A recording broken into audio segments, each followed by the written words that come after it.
I've been working on things now, I suppose, in a serious way for about 5 years now. And the funny thing is that I've been working on things.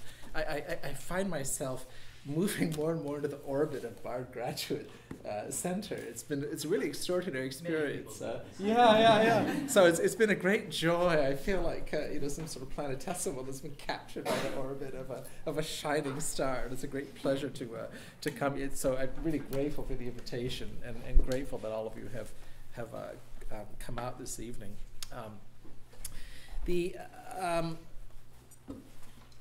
I'm actually a bit hesitant about coming here and talking about an anthropology of goods because I think there's lots and lots of people in the audience who can probably talk a lot better than I can about the anthropology of goods. It's a field that I'm moving into in a way. It's especially true because my own background is in history. I come from a history department, and I think it's fair to say that historians in general, I'm not sure that we have really, really good models for writing about material culture.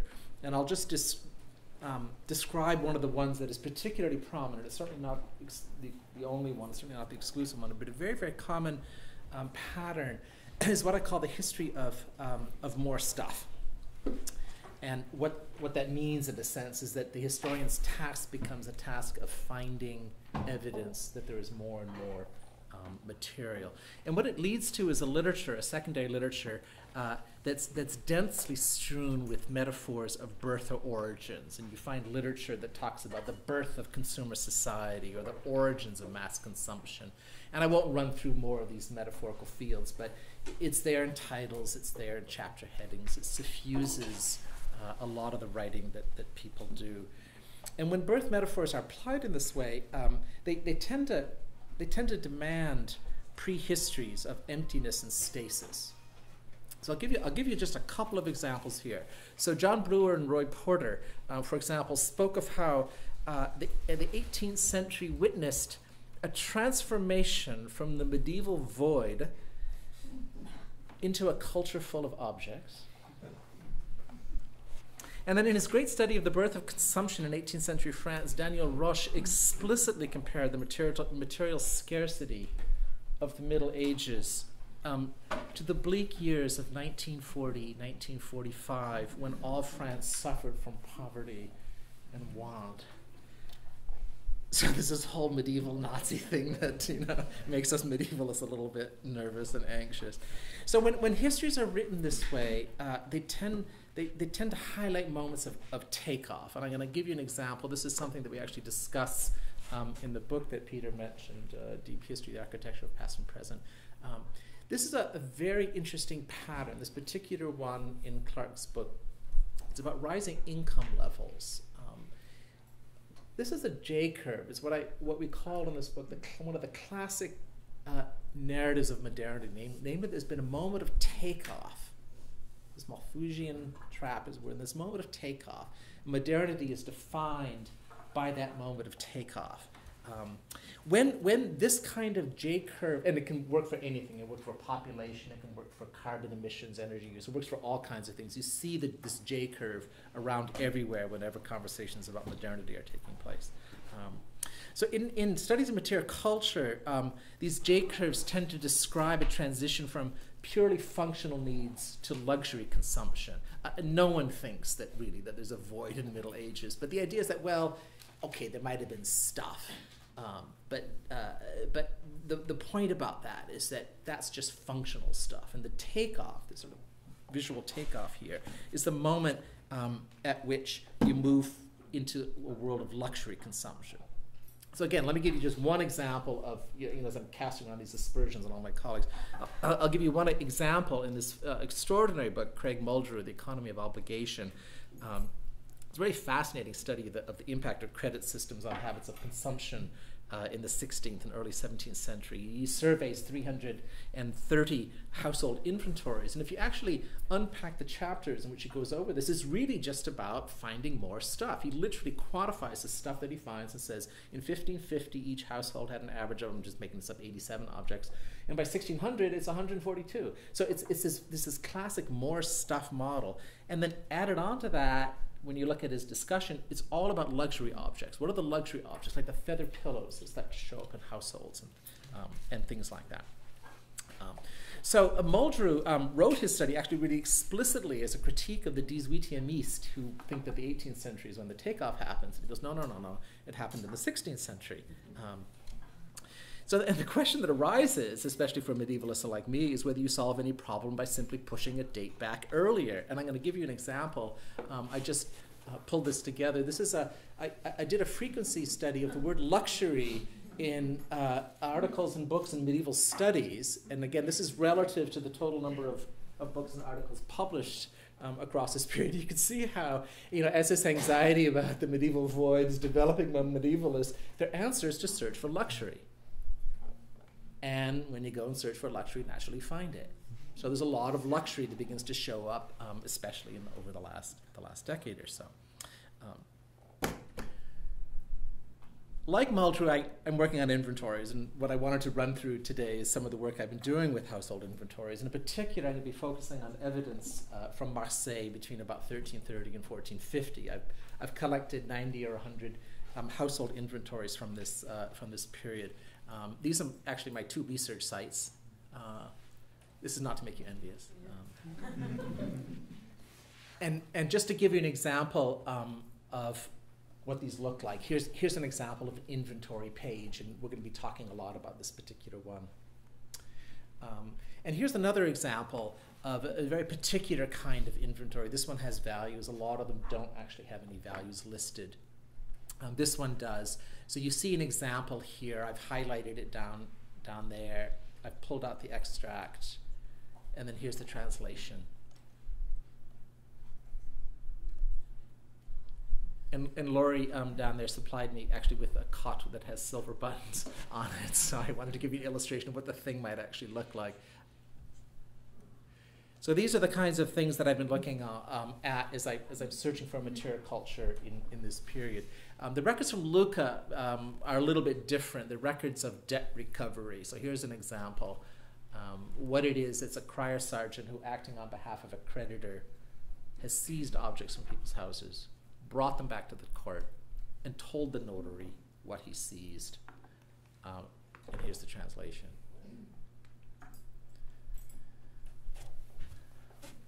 And there are thousands and thousands of these.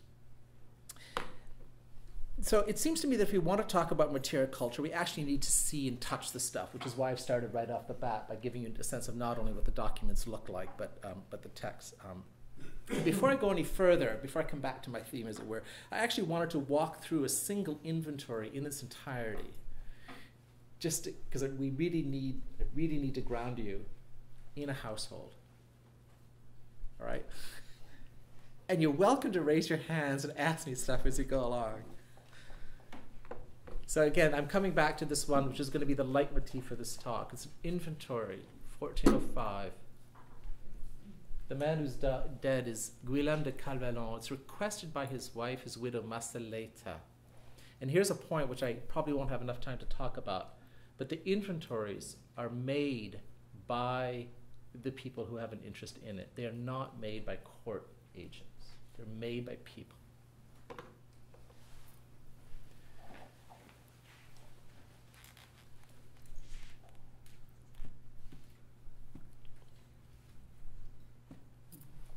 You can see these are all room by room, this particular collection.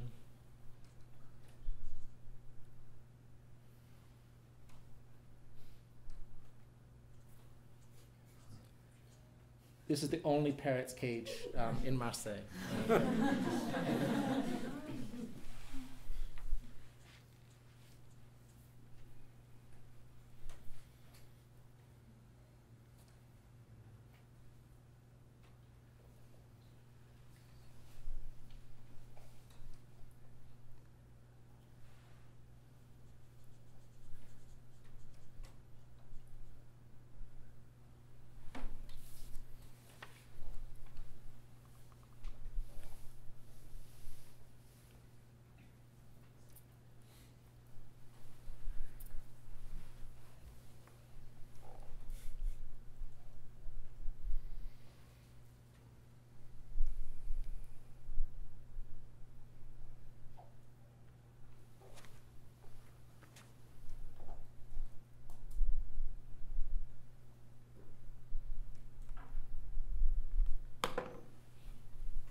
as you're reading through that, and again, we're going to be coming back to this, so we'll have a chance to look at some more of the slides in more detail.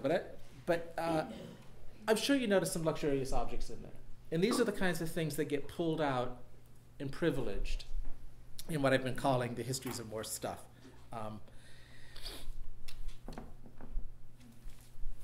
But there's a lot of other stuff as well, right? And the question that I really want to ask tonight is, how do we make that other stuff visible? And this is more, again, what I'm admitting here, this is more of a problem for historians like me, where we don't have a good tradition or a good model of dealing with the invisible things. So the answer I want to propose tonight, or at least my approach, is that is pretty obvious. And it springs from the basic archaeological principle that things take meaning in context. And you all knew that, right? It's taken me a while to figure this out. Because when an object is removed from its matrix and placed in a collection or in a store, much of its meaning is lost. There's sort of an entropy of meaning here. And what archaeologists do now is at all costs try to preserve the matrix, sometimes even to the level of measuring. I've heard studies in the paleoanthropology of Africa of the distance between grains of sand and the matrix of fossils and things like that. And once you preserve the matrix, it's the matrix and not the isolated object that becomes the proper object of study. And one of the most remarkable features of household inventories is how they preserve at least some of the matrix in which things are embedded. The owner, the process, in this case, the devolution of property, a set of juxtapositions, the kinds of things that Ian Hodder would call entanglements. So although it's not the dirt matrix of archaeology, which should be the soil, the isotopes, the place, things like that, it's a matrix of words. And I can reach in and pull a Hoople out of that matrix, like an archaeologist pulling out a potsherd and putting it in a store. But then the challenge or the question becomes, how do I preserve that matrix and talk about it? And that's what I wanted to talk about today. And I'll get back to the point later, sort of an antidote to the history of more stuff that is common, at least in my field. So as I've indicated, rather than proceed with abstractions, what I really want to do is talk about the things themselves and the inventories from which they're taken. So it's a very Peresque-like project. I'm like an antiquarian. I'm gathering lots and lots of curious things, and I'm hesitating to embed them in a narrative. But I find the antiquarian approach especially as an especially useful way to write about things that lie in the blind spots of histories of luxury and mass consumption. And while I'm on that issue, can I ask a question now? How many of you actually paused and lingered over the small old plank of little value?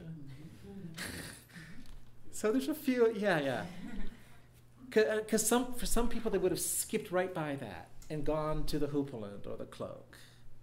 And then other people would have said, what on earth is a small old plank of little value doing in an inventory? Is that the question you asked? What is it doing in an inventory? As I'm running a kind of a motif, there's a whole philosophy here that I hope we get a chance to talk about. I just want to raise that here before I move into this stuff. Running through all of this talk is this consistent argument I'm making about the equivalence of hard things and word things. Now, the reason I want to throw that out on the table, at least for us to talk about, is that almost any ontology carries some kind of hierarchy of value, whether it's a culture and nature or persons and things. There's all these hierarchies that get carried along, that one is better than the other. And in the world of archaeology, the hard things clearly take precedent over the word things. What I'm suggesting here with kind of these arrows here is that we have original medieval objects, and we have various kinds of modern residues. It could be sherds or fragments or chemical signatures and isotopes or indirect evidence like impressions left in the soil. But you could argue, and Ivan, this is what I want to argue about, you could argue that textual descriptions and visual representations are certainly on the same order of interest in terms of what the modern residue was of an original medieval object. And again, I hope we can come back to this at some point.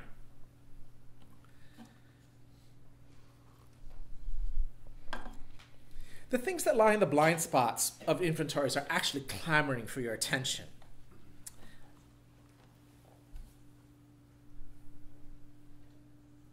2 additional small caskets of little value. A wooden measuring basin broken, an old flower chest, and here's our plank, 2 old tripods, an old chest of little value, a lead blue bedspread of little value, an old chest, an embroidered quilt, torn, 18 sheets, both good and shabby, and that's debiles is a word that shows up all the time. 22 tablecloths, both good and shabby, 14 table runners, both good and shabby. 2 quilts of little value. I'm sorry, I shot him. So they're marked. The shabby stuff is marked in these records. What is more, they're found in virtually every inventory, at least that I've looked at from the 14th century, and I'd be curious to find out from people who work on inventories from more modern periods, just to find out later about what you find. And let me give a couple of examples here, and I'm actually going to put my glasses on here. Getting a little small. So this is from an inventory of a fishmonger. 10 old sheets, 6 crude tablecloths, 5 tablecloths and 4 table runnings that are older used, 5 cushions, some good, some shabby. And here's one of my favorite quotes, 2 quotes that are tolerably good, and a shabby bed cover. And then in Luca, there's a few, just want to throw in a few that are a bit a little crazy. An old sad mattress, tristus is the adjective, 2 old sheets, an old sad bedspread, a sad feather pillow. The sadness just pervades the Lucchese records. It's really sad, actually.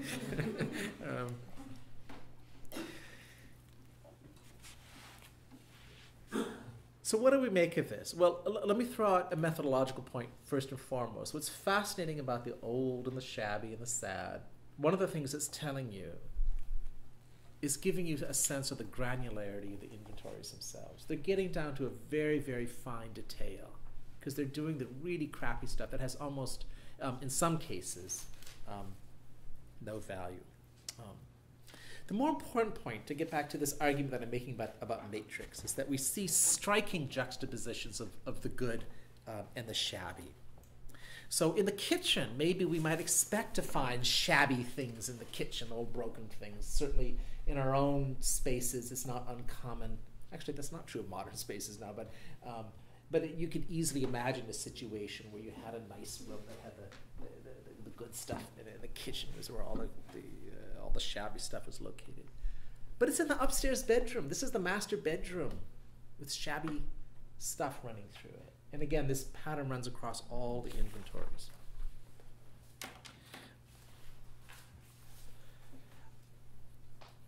A month or two ago, I was chatting with a visitor who was, and I actually forgot where he said he was from, Kazakhstan perhaps, it was somewhere in Central Asia, very, very Eastern Europe perhaps, who said to me, the thing I find striking about your country is how your wealth is segregated. And where he's from, the rich and poor live side by side. That's what we're seeing in these rooms. We're seeing rich and poor, good and shabby, juxtaposed, living side by side. So this matrix has these profound asymmetries of status. You'd have to try to translate this into our own terminology. Imagine a kitchen that nowadays, which has the highest end German appliances and a Formica counter. That's what we're seeing here. We're seeing these asymmetries that are built into virtually all of the inventories, regardless of the rank of the people. And the point, which I'll just affirm from the social historical evidence, is that the neighborhoods match this pattern, like my visitor from Kazakhstan, rich and poor living cheek by jowl. So in the inventories, what we're seeing is how a social aesthetic of this juxtaposition of high and low is mirrored in the material aesthetic of these rooms, where the beauty and dignity of certain things was heightened by the shabbiness of the things that surrounded them, rather than detracted by it. So having said that, I want to be just a little bit careful about accepting the language of shabbiness at face value, because shabbiness did not always mean worthless. So let's look at this example, and I'm going back to this fishmonger, who's a really cool guy, incidentally. To look at the value of some sheets that show up in his house, including some old sheets, which I think are actually worth less than shabby ones. I've never actually kind of done this analysis, but it boils down to this, that the sheets in good condition are worth about 5 groats each, 5 grossi each. Fancy sheets are worth about 6 times as much. But the old sheets are worth a little over 3 groats. So 5 groats for good ones, a little over 3 groats for shabby ones. So they're not completely worthless. And the next point I'm going to make is so important that I'm not going to speak of it again, which is that this is a world of recycling and repurposing and reselling and reuse. So everything that you find takes its meaning in light of the lengthy biography of things.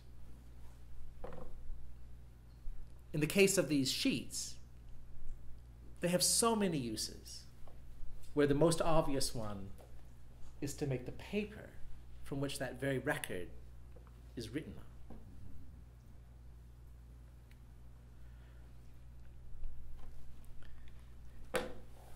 A corollary to this is that objects held their value exceedingly well. Now, I don't have the time to develop this because it's a very subtle argument. I'm just going to give you one example from this very poor woman, Guillemette de Bustier's. And this is not a household inventory, it's an inventory of her dowry goods. So a subset of what would be in a household. And I just want to focus on the passage that I pulled out and read here. Clothing not new, which was a euphemism, which Guillemette wore on her back for a long time, along with an overdress and a gown lined with skin and a black cloak and 2 veils, assessed at 100 shillings when she gave them in dowry. When she was buried, he, namely the grieving husband, sold these things for 4 pounds and 11 shillings for the funeral expenses. So this is a man who's describing the goods that his wife brought. And this is what she brought with her. And you can see the value moved from, and here I'm testing your medieval currency, 4 pounds is 80 shillings. So it moved from 100 shillings in value to 91. And what's especially interesting was it valued, was an estimated 100 shillings, but he sold them on the market 5 years later, 10 years later, I don't actually know, but they'd been married for a while, for 91 shillings. So the drop in value over that time was surprisingly small. So that, I want to use this example to make this argument about the way in which value is preserved, even, in this case, even in woolens. One of the most striking features of the language of the old and the shabby is that it was not systematically balanced at the other end of the spectrum by a vocabulary of the new and the fresh. I'm going to show you some examples because it does show up from time to time. So here's an example from Lucca, a masculine coverlet new. And yes, they did sex their coverlets and blankets and beds and things like that. Yeah. And here's another one, an inventory from Marseille, 1405. A certain chaise percée new called a privy. And there you get your bit of text and your recycled linen, which is particularly clear in that image.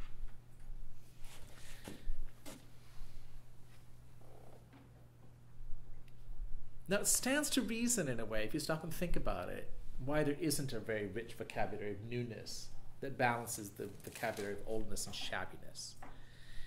A lot of the stuff that's made from metal is recycled. And they know that it's been endlessly recycled, because once you get a hunk of iron, it doesn't really go anywhere unless it slowly rusts away. They're constantly reusing. I've got examples of take this down to the smith and have it reforged into this kind of object. Clothing that is cut down and remade. I have a fascinating story about this woman, this widow, who in her account book purchased a woolen cloth which is going to be cut down to make a cloak for one of her sons.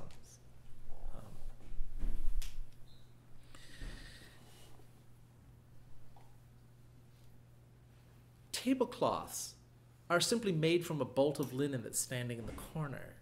So how would you see that as new? And I could go on and on.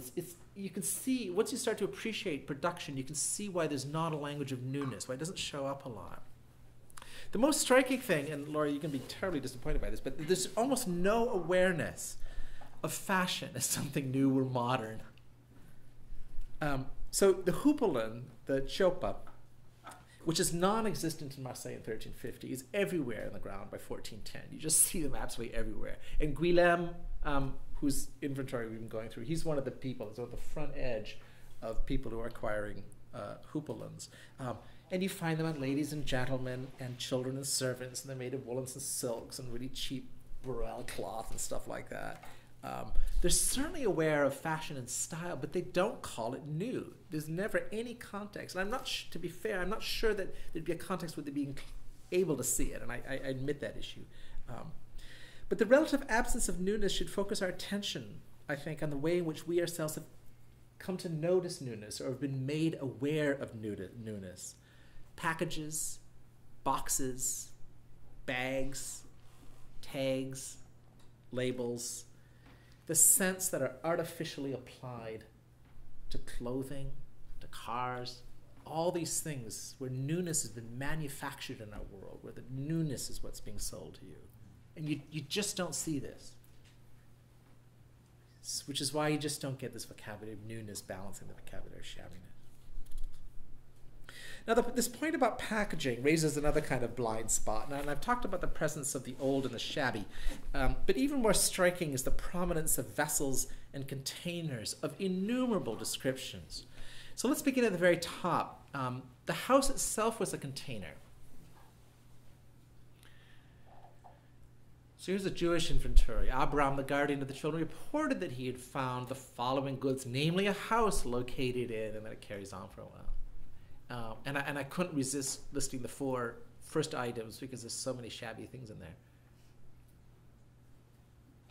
And the table, the furniture was really junky, by the way. Table on trestles. And just to show you what the original looked like, that's what it looked like. And then inside the houses, there's rooms. And inside the rooms, there's casks, barrels, tons, jars, bins and boxes, chests, coffers, coffers, caissons, baskets of innumerable types. I've counted at least 8 or 9 different names for baskets in Marseille already, and I'm still going. If in doubt, if you don't know what a word means, chances are it means basket. Sometimes these containers held other containers, such as this one, a small green coffre made of iron, and in it 4 small purses, namely one made from a gold fabric, another green velvet, a third of lead blue with a Pierrot, and I don't know what that is, and another made of red and green silk.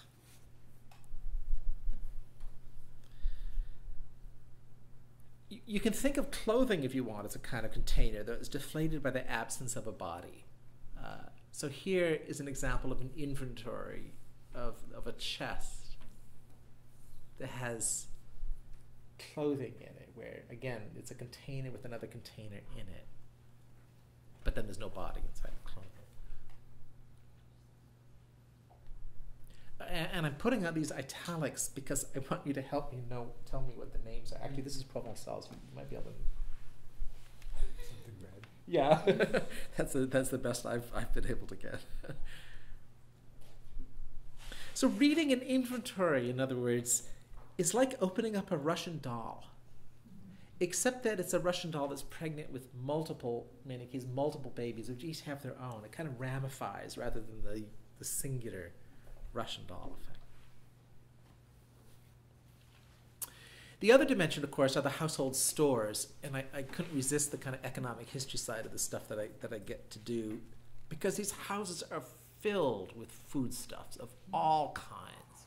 This particular slide, I'm just, for the fun of it, I thought I'd say, well, I want to compare all the storage items, the jars, the casks, the things like that, just to see how the city's varied. One of the really odd things, incidentally, is that Marseille doesn't produce olive oil, and yet it stores it, and Lucca stores lots of olive oil, produces and doesn't store it. Very interesting pattern. But you can see, over here on the left, you get some sense, if I can get my pointer to work, of the numbers of the things that I've been accumulating. This is just a fraction of the things that I've been counting. What I don't have yet for you is like a pie chart that shows you of all the objects in households, how many are storage vessels. It's going to be around 20%. It's going to be a very, very high figure.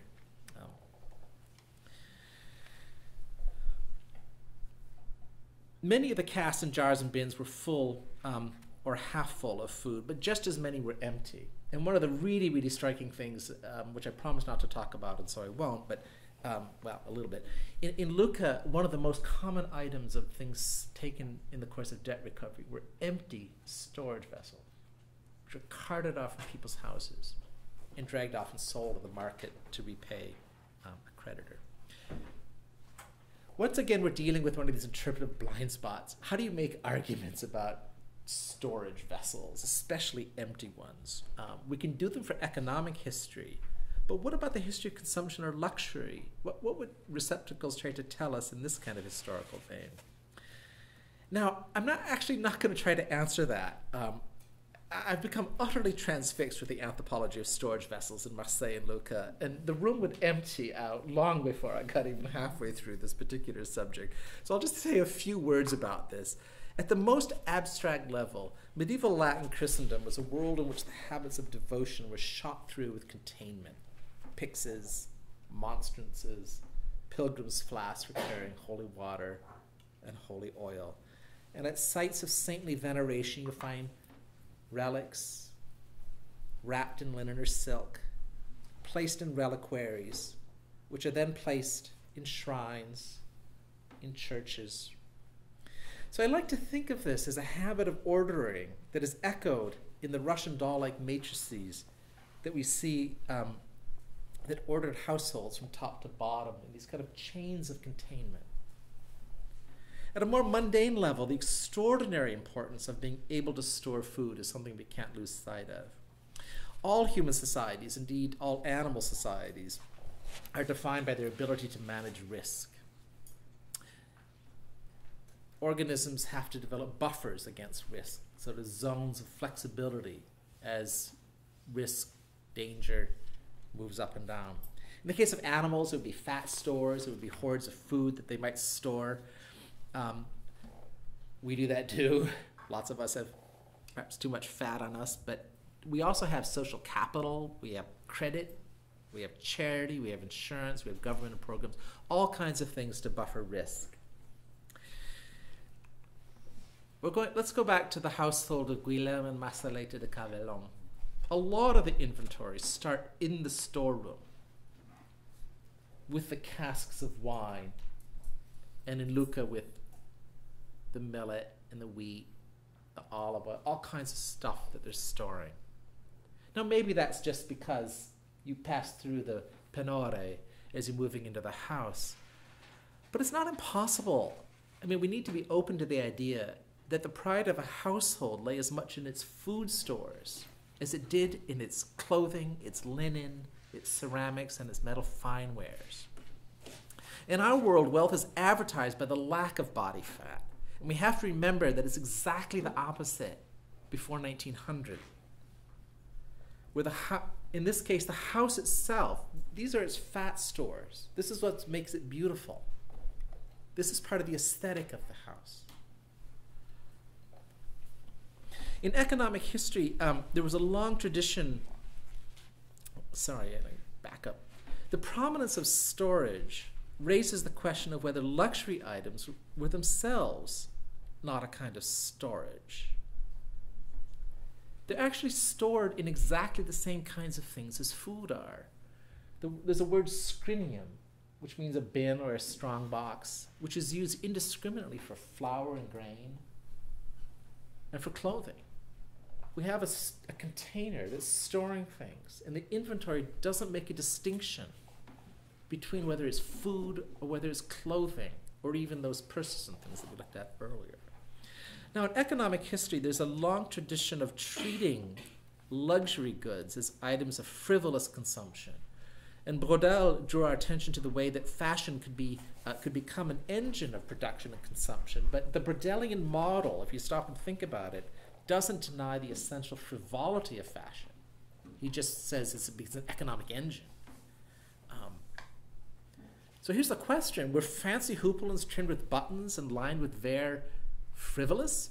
Now, obviously they weren't, because they participate in what a prestige economy, as the anthropologists would always tell us. And it's silly to think that there's something non-functional about that, because prestige is functional. But there's another really, really important way in which hoopelins were deadly meaningful and practical. And I say deadly because I'm going to show you a chart right now of values. Let's look at what the stuff is worth. And I've just pulled out a few. I've got tons of these slides, and I just pulled out a few here for you to look at. There's a couple of things you need to note as you look at this.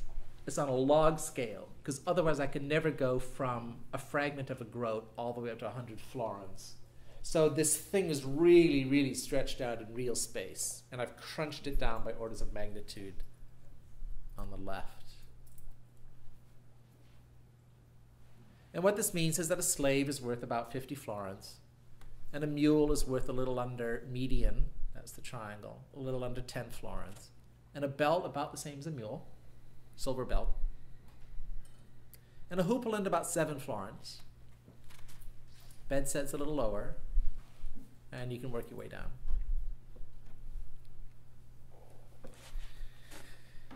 So what does that mean? Well, a daily wage was about 2 to 4 shillings, depending on whether you're a man or a woman. It was around a groat or two. Based on that wage scale, a florin, $800 to $1,000. So run back over this, multiplying each of the florins by about $1,000. Look at the hoopelin.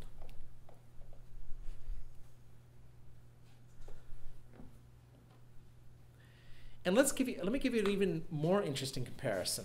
I've pulled out lots and lots of data for the value of real estate. And let's put those together. On the left, your average for property values, around 9 florins. Dress accessories, belts, headdresses, was about the same. Your average belt was the same price as your average house. And the hoopelin was a little less. And we moved down to like bed sets.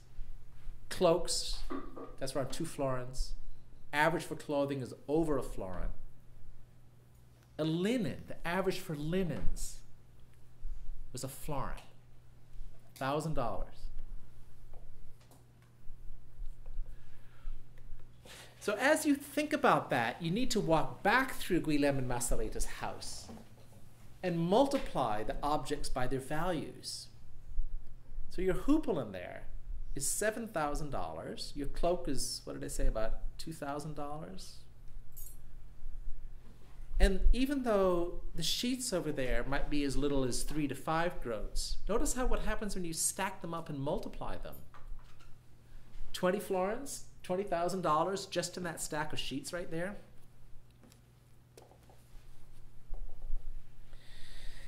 You know how it's possible to draw maps where nations are sized according to their populations, carbon production. So imagine seeing these things sized not according to the Euclidean space that they inhabit, but instead according to their value. And think about that as you walk through here. Now you quickly realize that you can't, because that hoopelin right there would explode the room that it's in. The house is going to shatter as the hoopelin expands out to be represented according to its full value.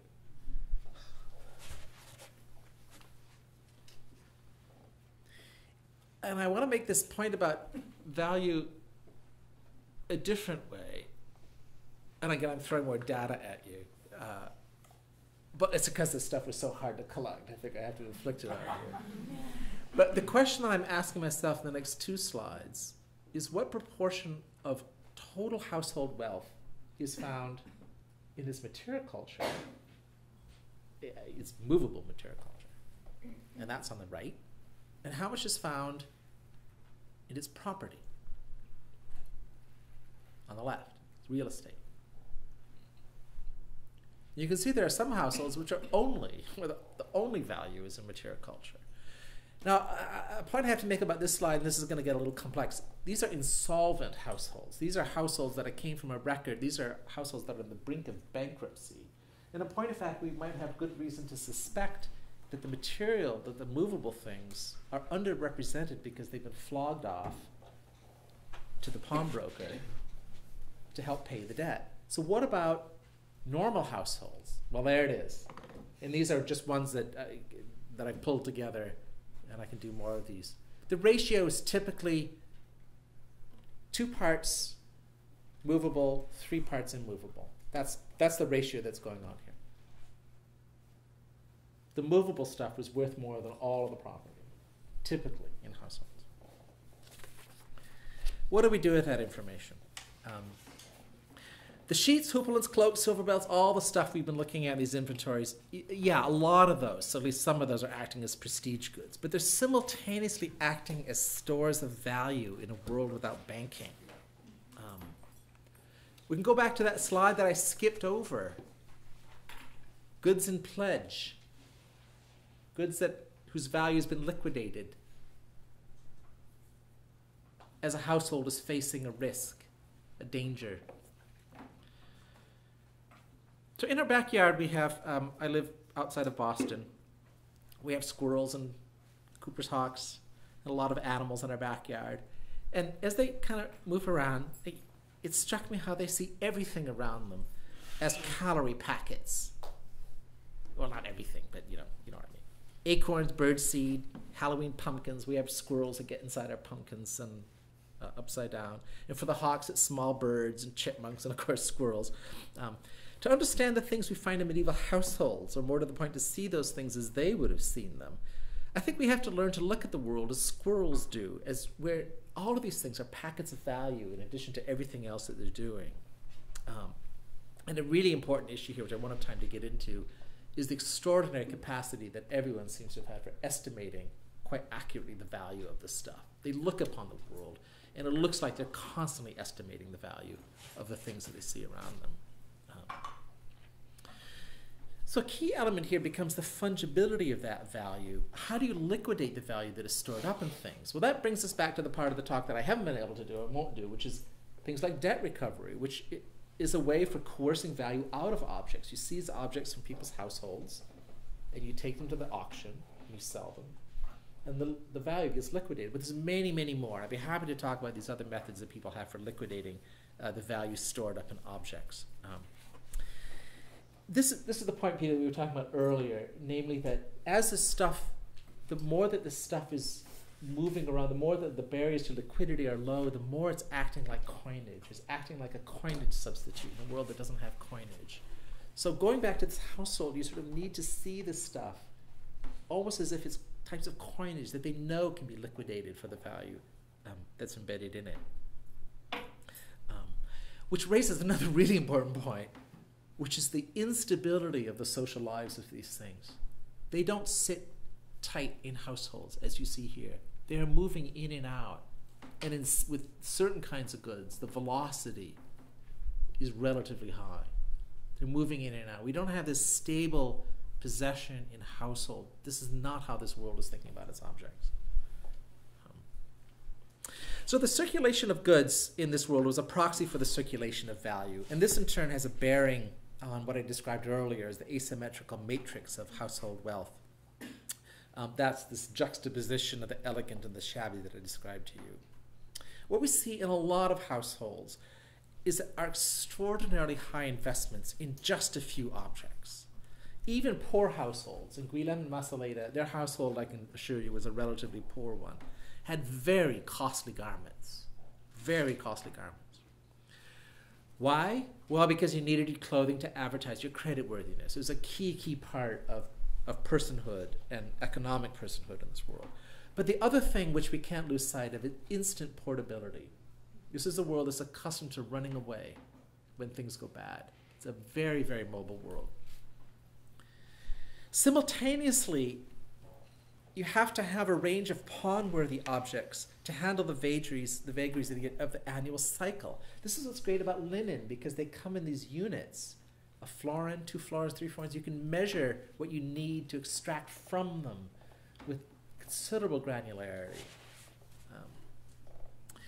Now, there's many other features of inventories that we're just not going to have time for today. I'll be happy to talk about them a lot. And the thing I really didn't have time to talk about is the stuff that's not there, the stuff that's surprisingly uncommon. Games, devotional items, charms and amulets, magical stuff. We know it's there, but it's not showing up. Shoes, surprisingly uncommon. I've never seen, I was just chatting about this with my wife, I've never seen anything on a mantelpiece. Because there are no mantelpieces, there are no fireplaces in these houses, so they don't have a place that becomes, that can become encrusted with objects. It's a really striking absence. Children's things are very uncommon. Parrot cages are exceedingly rare. As I said, it's the only one. But apart from that, there is little evidence for pets. Chickens show up, donkeys show up, horses show up all the time, but they don't have pets. They probably had dogs and cats running around, but they didn't see them as objects that you own. It's a really important point. And documents, as we were talking about earlier. So I just wanted to conclude on a thought that kind of bring us back to where I began talking about the histories of Morse stuff. The history of Morse stuff comes with 2 moral charges. The negative one is represented by the Frankfurt School and Jean Baudrillard. There's a whole tradition of looking upon objects as things in which the modern world is now drowning,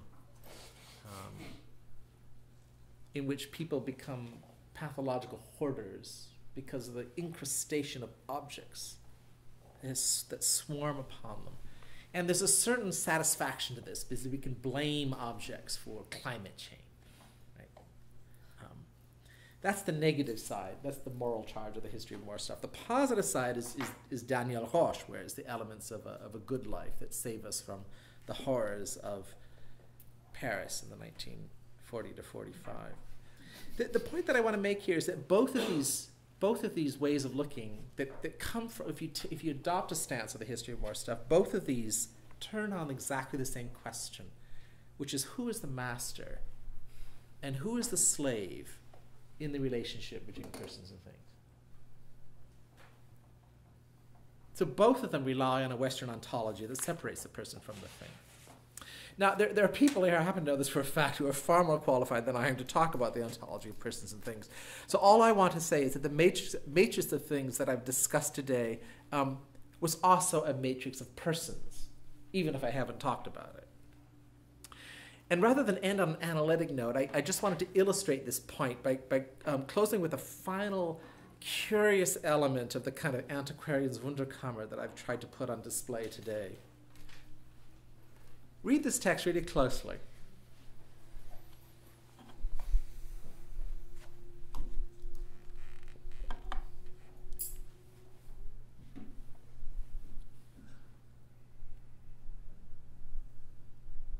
Now, I don't know if there's anything in there in your own blind spots, but if it is, it was the late Guillem's funeral expenses and the funeral wax for the late Guillem. When he died, his grieving widow needed to pay for the funeral services. So, like Griselda, she took the clothes off her own body, speaking a little metaphorically here, and gave them up in pawn, thereby releasing the store of value that was latent in her clothing. And then she used the money to purchase candles and pay for the priest. So how should we read this action? I want to give you an even better example. Return to a slide of this really poor woman, Guillemette, and end on this particular one. Because as you can see there, when she died, she was stripped naked, laid out, and as her soul was descending into the uncertainty of purgatory, her clothing, which had been transmuted into wax, was drifting up to the heavens in the form of candle smoke. And in this vignette, we can begin to discern how persons and things merge insensibly, bound up in the matrix of materiality of the Mediterranean household. Thank you.